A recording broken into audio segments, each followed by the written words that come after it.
தர்மபுரியில் கணவன் மனைவி தகராறை சமாதானம் செய்வதாக நெருங்கி பழகிய கோவில் பூசாரி பெண்ணை ஆபாச படம் மற்றும் வீடியோ மூலம் மிரட்டிய அதிர்ச்சி சம்பவம் வெளியாகியிருக்கிறது. பூசாரியிடம் சிக்கிய ஆபாச வீடியோ சென்னையில் உள்ள அவரது நண்பரிடம் சென்றது எப்படி? தருமபுரி மாவட்டம் பாப்பிரெட்டிப்பட்டி அருகே உள்ள கிராமத்தைச் சேர்ந்தவர்கள் அந்த தம்பதி. இவர்களுக்கு 2 ஆண்டுகளுக்கு முன்பு திருமணம் நடைபெற்ற நிலையில் இருவருக்கும் இடையே அடிக்கடி குடும்ப தகராறு ஏற்பட ஆரம்பித்தது. தம்பதிக்குள் அடிக்கடி சண்டை வருவதை கவனித்த அதே பகுதியைச் சேர்ந்த கோயில் பூசாரியான ரகுராம் என்பவர் இருவருக்கும் இடையே சமாதானம் செய்து வைப்பதாக கூறி அவர்களிடம் பேசியுள்ளார்.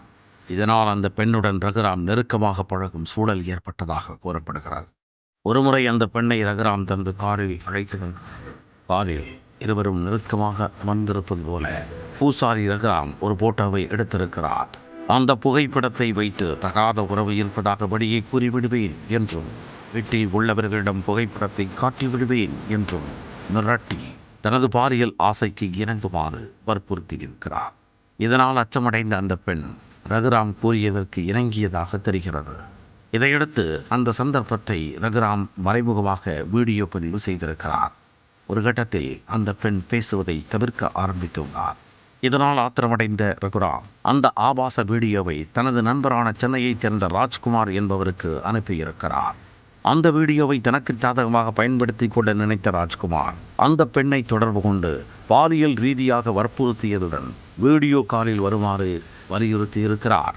பெண்ணும் வேறு வழியில்லாமல் வீடியோ காலில் வர அதையும் பதிவு செய்த ராஜ்குமார் தன்னுடன் பாலியல் ரீதியாக உறவு வைத்துக் கொள்ளுமாறு வற்புறுத்தி இருக்கிறார். ஆனால் அதற்கு அந்த பெண் மறுத்துவிட்டார்.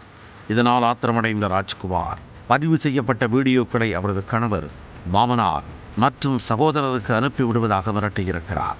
இதற்கு மேல் பொறுக்க முடியாது என துணிந்த அந்த பெண் இது குறித்து அரூர் போலீசாரிடம் புகார் அளித்தார்.